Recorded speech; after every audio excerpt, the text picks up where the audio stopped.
ઓમ શ્રી ગણેશાય નમઃ. જય શ્રી કૃષ્ણ મિત્રો. સૌથી સારું દાન કયું છે? શ્રાપિત કૂતરાની વાર્તા. ઓમ નમો ભગવતે વાસુદેવાય. ઓમ નમઃ શિવાય. મિત્રો, આજે આપણે સરસ મજાની વાર્તા સાંભળીશું. દાન વિશેની આ વાર્તા છે. ખૂબ જ જીવન ઉપયોગી વાર્તા છે. તમને ખૂબ સરસ મજા આવશે વાર્તા સાંભળવાની. તો મિત્રો, જો વાર્તા સારી લાગે તો વિડીયો લાઈક અને શેર જરૂર કરજો અને આ ચેનલને સબસ્ક્રાઇબ કરવાનું ભૂલશો નહીં. આપણા જીવનમાં કંઈક ને કંઈક દાન કરીએ છીએ, પણ શું તમને ખબર છે કે સૌથી સારું દાન શું છે?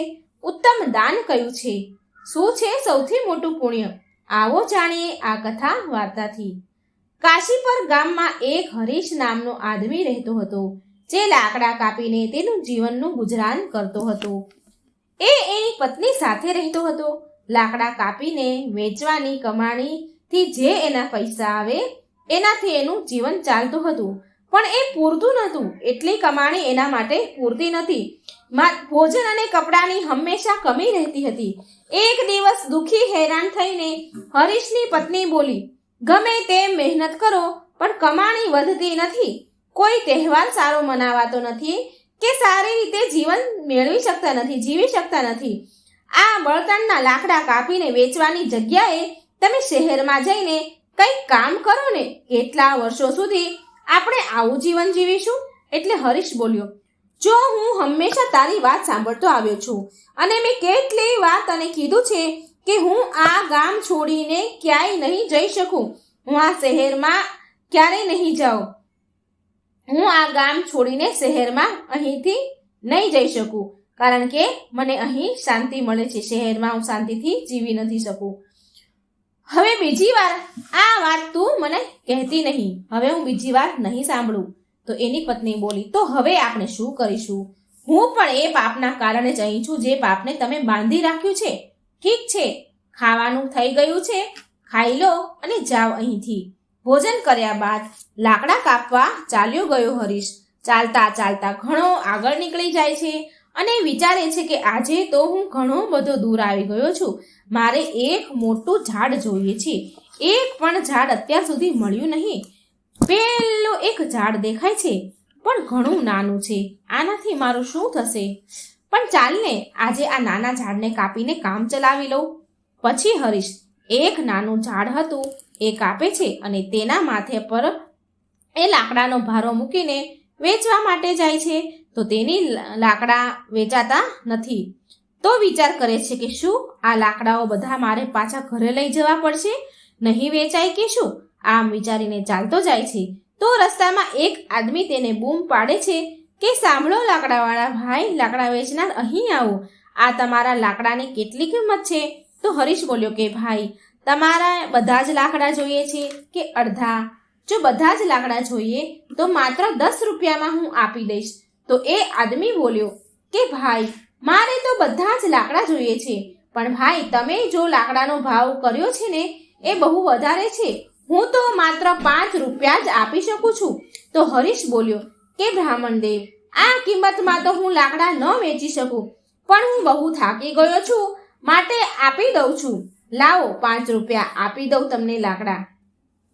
આમ બહુ મોડું થઈ ગયું છે મારે, એમ પણ તમે જલ્દી મને પૈસા આપો. મારે ઘરે પણ જવાનું છે અને ખાવાનું પણ છે. તો એ બ્રાહ્મણ બોલ્યા કે લે ભાઈ તારા 5 રૂપિયા. આ બધા જ લાકડા એક બાજુ ઉતારી દે. લાગે છે કે તું ભૂખ્યો છે. શું તારે જમવું છે? ખાવાનું તૈયાર છે, ખાઈ લે પછી જજે. તો હરીશ બોલ્યો, હા મને ભૂખ તો બહુ લાગી છે, પણ જો હું ખાઈશ તો તમારા માટે જમવાનું નહીં બચે. રહેવા દો ને, હું ઘરે જઈને ખાઈ લઈશ. તો એ બ્રાહ્મણ શાસ્ત્રી બ્રાહ્મણ હતા એટલે એ બોલ્યા કે ચિંતા ન કરો ભાઈ, તમે ખાઈ લો. છતાં પણ 10 લોકો ખાય, તમે ખશો પછી 10 લોકો ખાય એટલું જમવાનું મારી પાસે છે. તમે જ્યારે પણ ભૂખ લાગે, ગમે તે દિવસે તમને ભૂખ લાગે તો તમે અહીં ખાવા આવી શકો છો. હરીશ પૂછે છે કે શું તમે હંમેશા આવી રીતે બધાને જમાડો છો? તો એ બ્રાહ્મણ બોલ્યા, હા, જ્યાં સુધી ઈશ્વર મને શક્તિ આપશે ત્યાં સુધી હું આ કામ કરવા માંગુ છું. પછી આગળ ભગવાનની ઈચ્છા. તો હરીશ બોલ્યો, ઠીક છે, તો હું આજે અહીં જ જમી લઉં છું. આપો મને જમવા. એ દિવસ હરિએ તે બ્રાહ્મણ શાસ્ત્રીના ઘરે ભર પેટ ભોજન ખાધું અને તેના ધન્યવાદ કરીને બોલ્યા કે બ્રાહ્મણ દેવ, તમે બહુ સારા છો અને ઉદાર મનના છો. આવું સારું કામ કરવામાં હું તમારી મદદ કરવા માંગુ છું. હવે હું તમને 10 રૂપિયાના કિંમતના લાકડા 5 રૂપિયામાં આપીશ. સારું સારું, હવે હું જાઉં છું. બ્રાહ્મણ બોલ્યા, સારું, જાઓ, ધ્યાનથી જજો, ધ્યાન રાખજો. હરીશ તેના કાપેલા બધા લાકડા 5 રૂપિયામાં આપી દીધા અને ઘરે જવા માટે નીકળી ગયો. ઘણું મોડું થયું ઘરે આવતા. એટલે હરીશની પત્ની બોલી, શું થયું? આટલું મોડું કેમ થયું આજે? અત્યાર સુધી શું કરી રહ્યા હતા? શું તમને આજે લાકડાનો કંઈક વધારે ફાયદો થયો હોય એવું લાગે છે? લાવો લાવો પૈસા. હરીશ બોલ્યો, જોવા જાવ તો ફાયદો નથી થયો. 5 રૂપિયા મળ્યા છે. રોજ કરતા ઓછા પૈસા મળ્યા છે. આ 5 રૂપિયા લે. હરીશની પત્ની બોલી કે શું તમે મને 5 રૂપિયા આપી રહ્યા છો? મને એવું લાગ્યું કે આજે તમે રોજ કરતા મને વધારે પૈસા આપશો, પણ તમે તો રોજ કરતા આજે અડધા જ પૈસા આપ્યા છે મને. તમે અત્યાર સુધી ક્યાં હતા? શું કરી રહ્યા હતા? કેટલું મોડું થયું? હરીશ બોલ્યો, અરે હું લાકડા વેચવા માટે નીકળ્યો હતો, પણ કોઈ ખરીદી જ નતા રહ્યા લાકડા. તો હું આપણા ગામની પાસે ગંગાપુરમાં એક શાસ્ત્રી બ્રાહ્મણના ઘરે ગયો હતો. ત્યાં જે પણ જાય છે એને એ પ્રેમથી જમાડે છે. આવા લોકો માટે આપણે કંઈક ને કંઈક તો જરૂર કરવું જોઈએ. હરીશની પત્ની બોલી, એ હંમેશા લોકોને જમાડે છે, તો નક્કી એ પૈસાવાળો બ્રાહ્મણ શાસ્ત્રી હશે, નહીં તો એ આવું કેવી રીતે કરી શકે? આટલા લોકોને જમાડવા વાળાને તમે કેવી રીતે મદદ કરી? તો હરીશ બોલ્યો કે એ એટલા અમીર શાસ્ત્રી નથી જેટલું તું વિચારી રહી છે. એ દાનની સારી ભાવના રાખે છે. ગંગાપુર મંદિરના પૂજારી છે. તે એની કમાણીમાંથી બધાને જમાડે છે. તો હરીશની પત્ની બોલી કે હું તો તમને એ પૂછી રહી છું ક્યારની કે તમે એ બ્રાહ્મણની મદદ કેવી રીતે કરી? આપણી આવક બહુ જ ઓછી છે. આપણે શું મદદ કરી શકીએ તેની? તમે સ્વર્ગ જવાનો આ વિશે ન વિચારો, પહેલા ધરતી પર રહીએ છીએ ને એનું કરો. તો હરીશ બોલ્યો કે એ બ્રાહ્મણને કહ્યું કે જે હું લાકડા કાપીને લાવું છું એ હું તમને અડધા ભાવમાં આપી દઈશ. મેં એ બ્રાહ્મણને આવું કહીને આવ્યો છું અને હું કાલથી અમુક થોડા લાકડાના ભારો એના માટે અને બાકીના બીજા લાકડા વેચવા માટે કાપીશ. તો તેની પત્ની બોલી કે જો તમે લાકડાના 2 ભારા નહીં કાપી શકો તો રોજ તમે માત્ર 5 રૂપિયા લઈને આવશો, તો હું 5 રૂપિયામાં ઘર કેવી રીતે ચલાવીશ? તમે આવું ન કરો.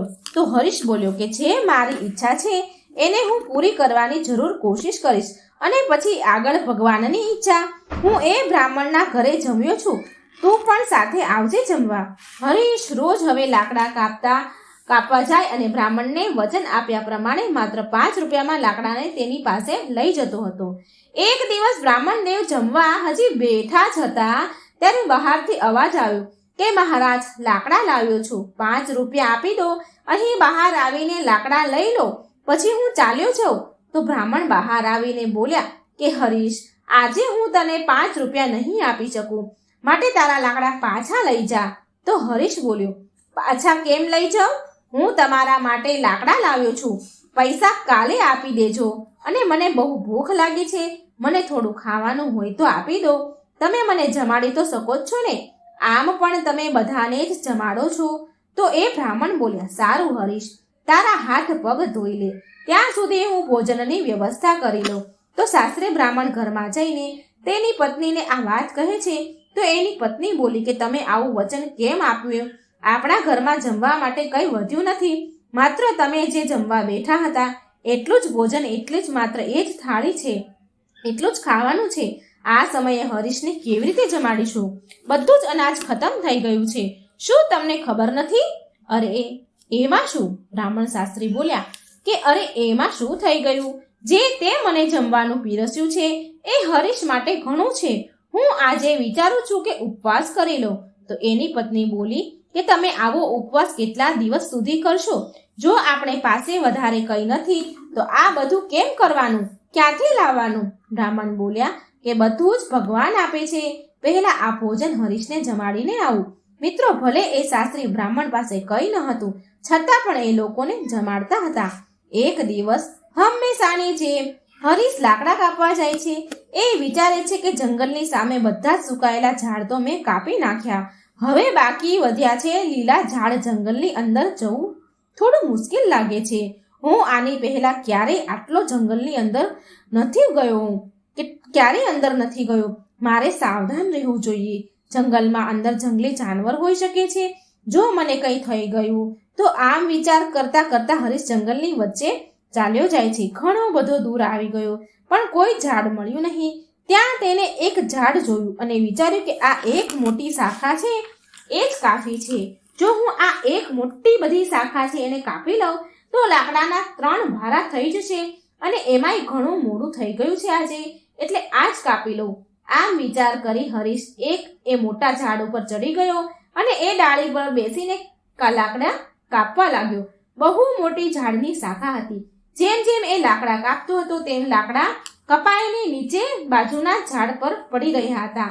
પછી અચાનક ત્યાં એક સાધુ તપસ્વી પ્રગટ થયા અને એ ક્રોધમાં આવીને બોલે છે કે મારી તપસ્યા કોણે ભંગ કરી? તો એની નજર હરીશ પર પડી અને બોલ્યા કે લાગે છે તું જ છે મારી તપસ્યા ભંગ કરવા વાળો.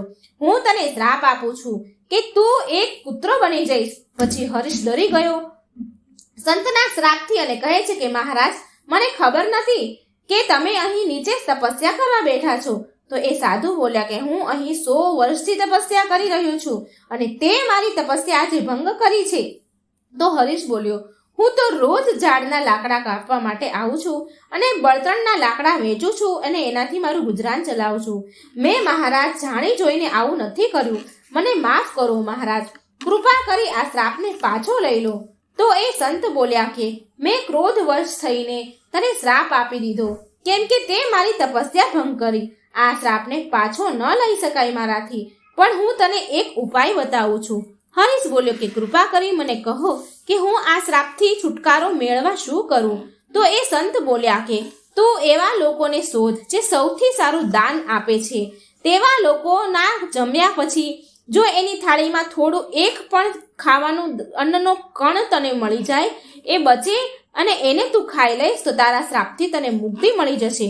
જો અત્યારે કાળા રંગના કલરનો તું કૂતરો બન્યો છે અને પછી જો તું પૂરી રીતે સફેદ થઈ જઈશ તો તું તારા શ્રાપથી મુક્ત થઈ જઈશ. હરીશ રડતા રડતા કહે છે, હું મારી પત્નીને રોજ બળતણના લાકડા કાપીને વેચવાથી જે પૈસા આવતા તેનાથી ગુજરાન ચલાવતા હતા, એનો સહારો હું એને આપતો હતો. તો હવે હું કૂતરો બની ગયો છું તો મારી પત્નીનું શું થશે મહારાજ? તે સંત બોલ્યા કે ચિંતા ના કર, તારી પત્નીને કોઈ કમી નહીં રહે. ભગવાન જ એની વ્યવસ્થા કરશે. આ વખતે તારો શ્રાપ તૂટશે ત્યારે તું કષ્ટોથી મુક્ત થઈ જઈશ અને ધન ધાન્યથી સુખી સંપન્ન જીવન જીવીશ. હરીશ હવે શ્રાપના કારણે કૂતરો બની જાય છે અને સંતને કહે છે, હવે મને રજા આપો મહારાજ. આમ કહીને આ શ્રાપથી મુક્ત થવા માટે યાત્રા શરૂ કરી કૂતરાએ.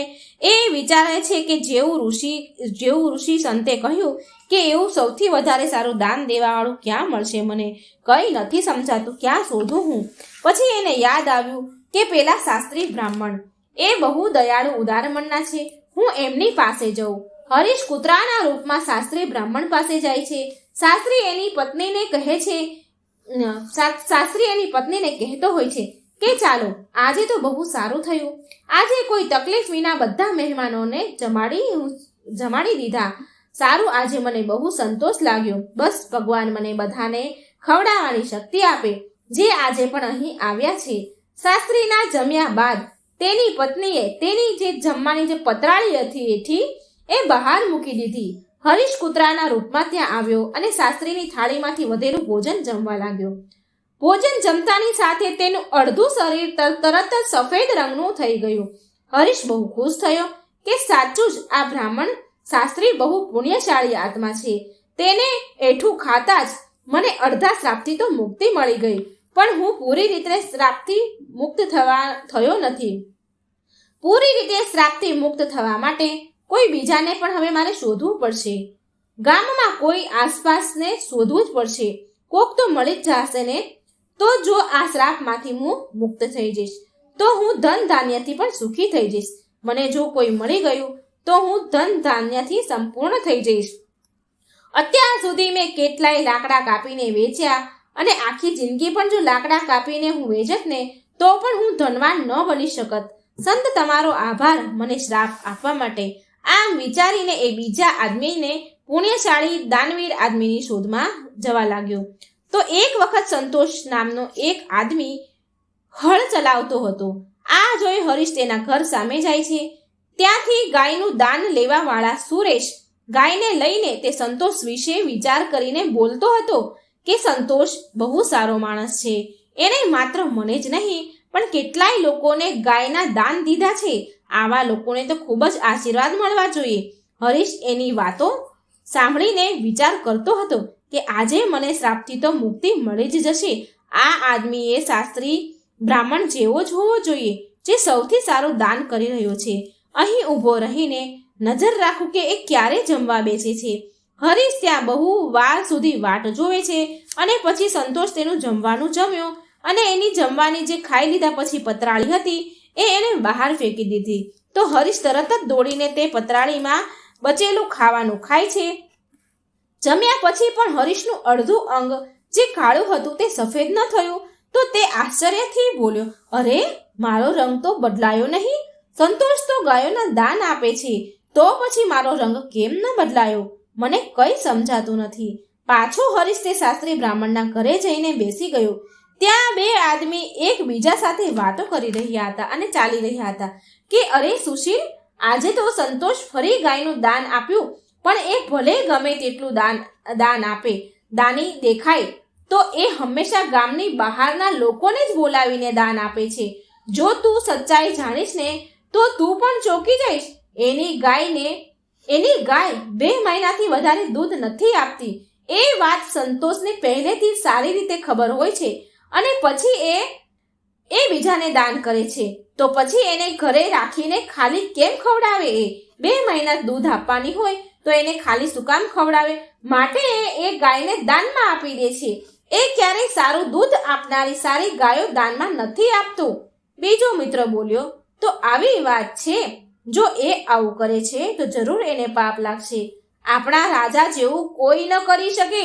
એ એક મહાન દાની છે. તે 1 અઠવાડિયાથી બધાને જમાડે છે અને કાલે છેલ્લો દિવસ છે અને કાલે તો અન્નદાન સાથે વસ્ત્રદાન પણ કરવાના છે આપણા રાજા.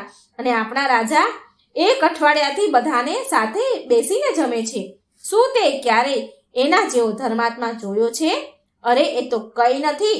આપણા રાજાએ આપણા માટે સારા રોડ રસ્તા બનાવ્યા છે. બધી જગ્યા પર કૂવા તળાવો નહેરો ખોદાવી છે. તેમણે બહુ બધું દાન કર્યું છે. આવા ધર્માત્મા તો મેં ક્યારેય નથી જોયા મારા જીવનમાં. આ બધી જ વાત સાંભળતો હતો હરીશ બનેલો કૂતરો. હરીશ તો બહુ ખુશ થઈ ગયો સાંભળી. તેના મનમાં વિચાર આવ્યો કે આજે નક્કી જ મને મારા શ્રાપથી મુક્તિ મળી જશે.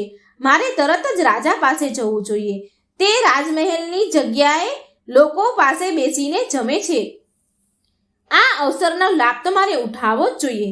બીજા દિવસે તરત જ હરીશ બનેલો કૂતરો ત્યાં ગયો જ્યાં રાજા જમવાનું આપી રહ્યા છે. અનાજ, જૂતા, કપડાં વેચતા જોયા તેણે. તો વિચાર કરે છે હરીશ કે રાજા કેટલા સારા છે. તે જમવાનું આપવાની સાથે બધાને કપડાં પણ આપી રહ્યા છે. હું બીજા પુણ્યશાળી માણસને શોધી રહ્યો હતો. જરૂર આ એ જ રાજા છે. હું આ રાજાને જમવાની વાટ જોઈને બેસું. જેવું એઠું મૂકે તેવું હું ખાઈ લઉં એટલે હું શ્રાપથી મુક્ત થઉં.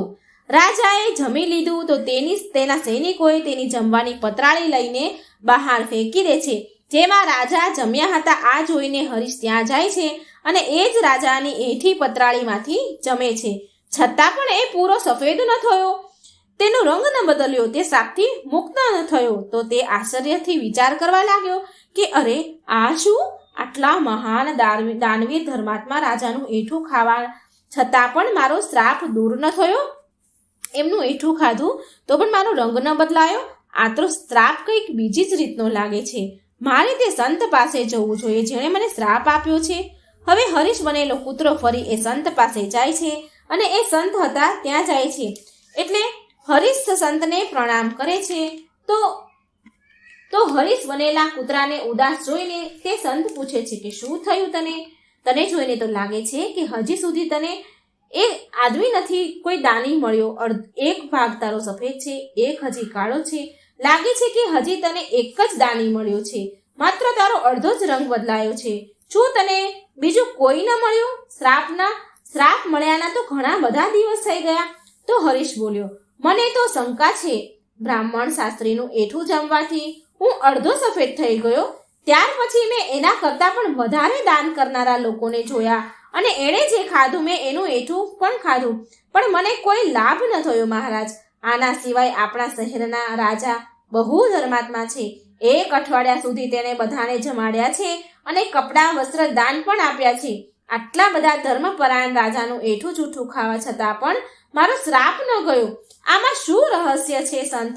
મને કંઈક સમજાવો, મને કંઈ સમજાતું નથી. તો એ સંત બોલ્યા કે તે જે પણ જોયું એમાંથી કોઈએ પણ જે દાન કર્યું એ સાચું દાન ન હતું. સંતોષ નામનો જે વ્યક્તિ હતો એ વસ્તુ આપી રહ્યો હતો જેને એને જરૂર ન હતી. જો એને એ વસ્તુની જરૂરિયાત હોત ને તો એ વસ્તુનું એ દાન જ ન આપત. આવી જ રીતે રાજાએ જે દાન આપ્યું એને દાન માનવામાં નથી આવતું, કારણ કે રાજા જાતે પોતે નથી કમાતો. એ તમારા જેવા નગરવાસીઓના, નાગરિકોના આપેલા કરમાંથી, પૈસામાંથી જ રાજ્યના લોકો પર ખર્ચ કરે છે.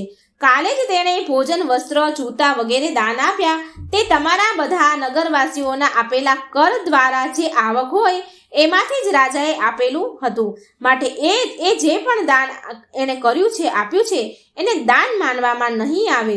રાજા લોકોના પૈસાથી જ લોકો ઉપર ખર્ચ કરે છે. સમજમાં આવ્યું હરીશ? માટે એના રાજાનું દાન ક્યાં છે? એમાં રાજાએ ક્યાં દાન કર્યું? એને તો લોકોના પૈસાથી દાન કર્યું ને. માટે જે રાજાએ સમૃદ્ધ ભોજન ખાધું એ ભોજન તને શ્રાપથી મુક્ત ન કરી શક્યું. સાચું દાન એ છે જે શાસ્ત્રીએ ભૂખ્યાને જમાડ્યા, અન્નદાન કર્યું એ હતું. ભલે એને પોતે નથી ખાધું, માટે એનું દાન સૌથી સારું છે. હરીશ, તું બીજી વાર કોશિશ કર. તું શ્રાપથી થોડા સમયમાં મુક્ત થઈ જવાનો છો. તો હરીશ રૂપી પુત્ર બોલ્યો, હું સમજી ગયો મહારાજ, તમારો ખૂબ ખૂબ આભાર. હરીશ ઉદાસ મનથી ત્યાંથી ચાલ્યો જાય છે. બહુ દૂર સુધી નીકળી ગયો અને ખૂબ ચાલ્યો અને એટલે ભૂખ્યો પણ થયો. એટલે એ બોલે છે કે હું ઘણો બધો દૂર આવી ગયો છું, મને બહુ ભૂખ લાગી છે. ત્યાં નજીક એક વૃદ્ધ આદમી ઘડામાં પાણી લઈ જતો હતો તેને દેખાયો. ત્યાં 2 લોકો પાસે વાત કરી રહ્યા હતા કે એ વૃદ્ધ માણસને જોઈ રહ્યા હતા. જો પેલા વૃદ્ધ માણસ જુએ છે જે ઘડામાં પાણી ભરીને લઈને આવે છે અને ત્યાં મૂકે છે પેલી જગ્યા પર. આ કડી ધૂપ, આટલા બધા તડકામાં, તાપમાં અવર જવર કરતા લોકો માટે પાણી મૂકે છે એ વૃદ્ધ દાદા. આ વૃદ્ધ માણસ 90 વર્ષ કરતા વધારે ઉંમરના હોય એવું લાગી રહ્યું છે. ખરેખર એનું કામ પ્રશંસા કરવા લાયક છે. એ 2 વ્યક્તિ આવી વાતો કરી રહ્યા હતા. પછી એ વૃદ્ધ માણસ તેની સાથે જે જમવાનું લાવ્યો હોય છે એ જમવા લાગે છે. હરીશ આ 2 જે વાતો કરી રહ્યા હતા એની વાત સાંભળી એટલે આ હરીશ બનેલો કૂતરો એ વૃદ્ધ માણસ પાસે ગયો. પછી એ વૃદ્ધ માણસ જમવા બેસતા હતા એટલે આ હરીશ ત્યાં ગયો. ભૂખ્યા હરીશે એ વૃદ્ધ દાદા પાસે જાય છે તો એ દાદાને તેના જમવામાંથી થોડું એ દાદાએ તેને આપ્યું અને તે હરીશ રૂપી એ કૂતરાને આપે છે. એટલે હરીશે એને જમતા જ એ જે દાદાએ જમવાનું આપ્યું, રોટલી, તો એ જમવાની સાથે જ એ હરીશ શ્રાપમાંથી મુક્ત થઈ ગયો. કૂતરામાંથી એ મુક્ત થઈને પહેલાનું જેવું એને શરીર થઈ ગયું, પહેલાના જેવો એ આદમી બની ગયો. તેણે એ વૃદ્ધ આદમીને ધન્યવાદ કર્યા અને પાછો આવી જાય છે. દાન ક્યારેય નાનું કે મોટું નથી હોતું. બીજાની ભૂખ મટાડનાર, શાસ્ત્રી બ્રાહ્મણ અને તરસ છીપાવનાર એ વૃદ્ધ માણસના જેવું હોય છે. સૌથી સારું દાન પોતાના કરતાં બીજાની મદદ કરવાનું હોય છે. આમ વિચારીને ચાલતો ચાલતો હરીશ તેના ગામ તેની પત્ની પાસે પહોંચી જાય છે અને ખુશીથી રહેવા લાગે છે. હવે આ તરફ શાસ્ત્રી બ્રાહ્મણે એટલું દાન કરી દીધું હતું કે તેની પાસે પોતાના ખાવાનું પણ બચ્યું ન હતું, પોતે ખાઈ શકે એટલું પણ બચ્યું ન હતું. તો એક દિવસ તેની પત્નીએ શાસ્ત્રી બ્રાહ્મણને કહ્યું કે પાસેના ગામમાં એક શેઠ રહે છે અને તે પુણ્યને ખરીદી લે છે. આપણે ઘણા બધા પુણ્ય કર્યા છે તો એ કોઈ પણ પુણ્ય આપણું ખરીદી લેશે. માટે તમે તેની પાસે જાઓ અને તેની પાસે થોડા પુણ્ય વેચી આવો અને થોડા પૈસા લઈ આવો, જેનાથી આપણું કામ નીકળી જાય, અન્ન પાણી મળી રહે. શાસ્ત્રી બ્રાહ્મણ તો એની તો કોઈ ઈચ્છા ન હતી, પણ તેની પત્ની વારંવાર એને કહે છે ત્યાં જવા માટે, એટલે એ બ્રાહ્મણ શાસ્ત્રી તૈયાર થઈ ગયા. એની પત્નીએ તેના જમવા માટે 4 રોટલી આપી જોડે ડબ્બામાં, અને એ બ્રાહ્મણ એના ઘરેથી નીકળી ગયા. જ્યારે એ નગરની નજીક પહોંચ્યા તો જ્યાં એ શેઠ રહેતા હતા એ નગરમાં ગયા તો એ નગરમાં એક તળાવ હતું. તો એ બ્રાહ્મણ ત્યાં સ્નાન આદિ કરીને રોટલી ખાવા માટે ત્યાં બેઠા. હજી બેઠા જ હતા કે એટલામાં એક કૂતરી તેની સામે આવીને ઊભી રહી ગઈ. કૂતરીએ બચ્ચાને જન્મ આપ્યો હતો 2-3 દિવસ પહેલા. એ 3 દિવસથી કૂતરી ભૂખી હતી અને એના બચ્ચા પણ ભૂખ્યા હતા, અને જોરમાં વરસાદ વરસી રહ્યો હતો, અને એટલા માટે કૂતરી તેના બચ્ચાને છોડીને ભોજનની શોધમાં કેવી રીતે જાય? એ જઈ શકતી ન હતી. કૂતરીને તો ખૂબ જોરમાં ભૂખ લાગેલી હતી, અને એ બ્રાહ્મણને જોઈને એની પાસે આવી. કૂતરીને ભૂખી જોઈને બ્રાહ્મણે એ કૂતરીને એક રોટલી આપી તો એ રોટલી કૂતરી ફટાફટ ખાઈ ગઈ. પછી બીજી રોટલી આપી તો બીજી રોટલી પણ કૂતરી ખાઈ ગઈ, અને આમ તે બ્રાહ્મણે એક કરીને 4 રોટલી એ કૂતરીને આપી દીધી. કૂતરી રોટલી ખાઈને તૃપ્ત થઈ ગઈ અને ચાલી ગઈ. પછી શાસ્ત્રી બ્રાહ્મણ ત્યાંથી ભૂખ્યો જ રહ્યો. ભૂખ્યા જતા રહ્યા અને તે શેઠના ઘરે પહોંચી ગયા. શેઠ પાસે જઈને તેનું પુણ્ય વેચવાની વાત શેઠને કહી તો શેઠ બોલ્યા કે તમે બપોર પછી આવજો. તે શેઠની પત્ની એક સાચી પતિવ્રતા સ્ત્રી હતી. તો એ શેઠ તેની પત્નીને કહે છે કે એક બ્રાહ્મણ વ્યક્તિ આવ્યો છે અને તે તેનું પુણ્ય વેચવા માંગે છે, માટે તું મને કહે કે એના પુણ્યમાંથી કયું પુણ્ય હું લઉં? એના પુણ્યમાંથી કયું પુણ્ય સૌથી મોટું છે જેને આપણે લઈ શકીએ? તો શેઠની પત્નીએ કહ્યું કે આજે જ્યારે એણે તળાવના કિનારે એક કૂતરીને, સુવાવડી કૂતરી હતી, તેને 4 રોટલી આપી છે, એ પુણ્યને ખરીદવું જોઈએ, કેમ કે તેના જીવનનું એ સૌથી મોટું પુણ્ય છે. શેઠે કહ્યું હતું એ પ્રમાણે બપોરના સમયે તે શાસ્ત્રી બ્રાહ્મણ શેઠના પાસે આવ્યા અને કહ્યું કે તમે મારા પુણ્યમાંથી કયું પુણ્ય ખરીદશો? શેઠે કહ્યું કે જે આજે તમે યજ્ઞ કર્યો છે, હું એ યજ્ઞના પુણ્યને લેવા માંગુ છું. તો શાસ્ત્રી બ્રાહ્મણ કહે છે કે મેં તો આજે કોઈ પણ યજ્ઞ નથી કર્યો, મારી પાસે તો પૈસા નથી, તો યજ્ઞ કેવી રીતે કરું? એટલે શેઠ બોલ્યા કે તમે જે આજે તળાવના કિનારે બેસીને એક ભૂખી કૂતરીને 4 રોટલી આપી હતી તે પુણ્ય હું લેવા માંગુ છું. શાસ્ત્રીએ પૂછ્યું કે શેઠજી, એ સમયે તો મારી આસપાસ કોઈ જ ન હતું અને મને કોઈ જોઈ પણ નહોતું રહ્યું, તો પછી તમને એ વાતની ખબર કેવી રીતે પડી? મેં આજે કૂતરાને 4 રોટલી ખવડાવી છે. તો શેઠ બોલ્યા કે મારી પત્ની પતિવ્રતા છે, તેણે મને આ બધી વાત કહી. તો શાસ્ત્રી બોલ્યા બહુ સરસ, ઠીક છે, લઈ લો, તમે મારું એ પુણ્ય આજનું લઈ લો. એના બદલામાં તમે મને શું આપશો? શેઠ બોલ્યા કે તમારી રોટલી જે 4 રોટલી હતી, એ જે 4 રોટલીનો વજન હતો તેટલા જ હીરા મોતી તમને હું તોલી આપીશ. એ રોટલીના વજન બરાબર તમને હીરા આપીશ. શાસ્ત્રી બ્રાહ્મણે એ વાત સ્વીકારી અને શેઠે અંદાજથી એટલી રોટલી બનાવી અને ત્રાજવામાં એક પલડા ઉપર રાખી અને બીજા પલડામાં હીરા, મોતી, ઝવેરાત મૂક્યા. પણ બહુ બધા રત્નો, હીરા મૂક્યા બાદ પણ એ રોટલીનું પલડું ઉપર ઉઠ્યું નહીં. તો શેઠ બોલ્યા કે હજી વધારે હીરા મોતી લઈ આવો, હીરા મોતી ઝવેરાતને ઘરેણાની થેલીઓ લઈ આવો. જ્યારે શાસ્ત્રી બ્રાહ્મણ આ પુણ્યનો આટલો મોટો પ્રભાવ જુએ છે તો એ શાસ્ત્રી બ્રાહ્મણ બોલ્યા કે શેઠજી, હું મારા આ પુણ્યને હવે નહીં વેચું. તો શેઠ બોલ્યા કે જેવી તમારી ઈચ્છા ભાઈ. ત્યાર પછી એ શાસ્ત્રી ત્યાંથી ચાલ્યા ગયા અને એ જ તળાવના કિનારે આવ્યા જ્યાં બેસીને એણે કૂતરાને રોટલી ખવડાવી હતી. તો ત્યાંથી ચમકદાર પથ્થરો, કાંકરા, કાચના ટુકડાઓને બધાને એક પોટલીમાં બાંધી દીધા અને એ બાંધીને ઘરે લઈ આવ્યા. ઘરે આવીને એણે એ પોટલી તેની પત્નીને આપી અને કહ્યું કે આ પોટલીને ભોજન કર્યા બાદ જ ખોલીશું, એની પહેલા ખોલીશ નહીં. આમ કહીને એ બહાર ચાલ્યા ગયા. તેની પત્નીને પોટલી ખોલીને જોવાની બહુ મન હતું, ઈચ્છા હતી. તેણે એ પોટલી ખોલી તો એમાં હીરા, મોતી, માણેક, સોનાના દાગીના વગેરે રત્ન ચમકી રહ્યા હતા. એ બહુ ખુશ થઈ ગઈ. થોડી વાર થયું તો એ શાસ્ત્રી બ્રાહ્મણ ઘરે પાછા આવ્યા. તો તેની સ્ત્રીએ પૂછ્યું કે આટલા બધા હીરા, મોતી, ઝવેરાત ક્યાંથી લાવ્યા? શાસ્ત્રી બોલ્યા કેમ મજાક કરી રહી છે તું?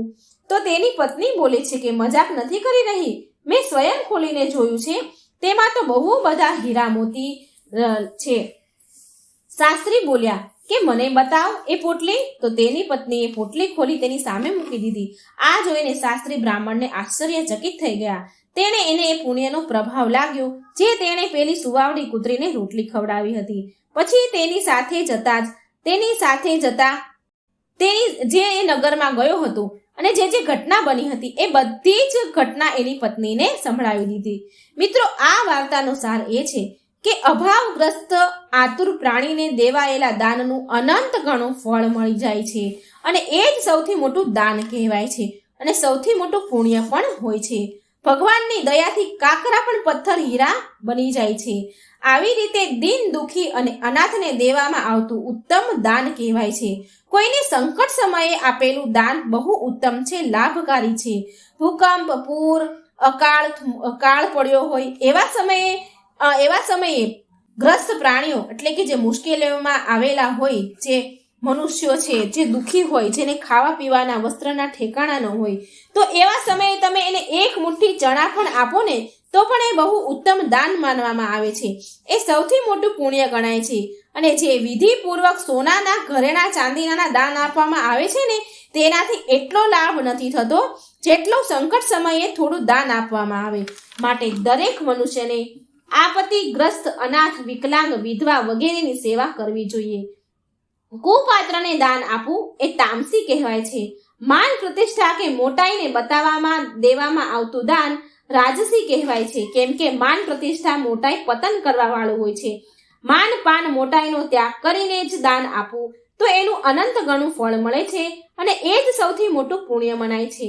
દાનનું મહત્વ ત્યાગનું હોય છે. જે વસ્તુનું મહત્વ મૂલ્ય કે સંખ્યાનું નથી હોતું, આવી રીતે ત્યાગની ભાવનાથી સુપાત્રને વસ્તુનું જેનો તેને અભાવ છે એ વસ્તુ એને આપવી જોઈએ અને સામે કોઈ પણ પ્રકારની કામના, ઈચ્છા ન રાખવી જોઈએ. એ ઉત્તમ દાન ગણાય છે અને તેનું પુણ્ય અનંત ગણું હોય છે. નિષ્કામ ભાવથી કોઈ પણ ભૂખ્યાને ભોજન અને તરસ્યાને પાણી પીવડાવવું એ સાત્વિક દાન કહેવાય છે. મિત્રો, આ વાર્તાના માધ્યમથી કોશિશ કરવામાં આવી છે કે તમને એક સારો સંદેશ અને જ્ઞાન મળે. જો મિત્રો તમને આ વાર્તા સારી લાગી હોય તો આ વિડીયો લાઈક કરજો, શેર કરજો અને મારી આ ચેનલને સબસ્ક્રાઈબ જરૂર કરી દેજો. જય શ્રી કૃષ્ણ. રાધે રાધે. Thank you.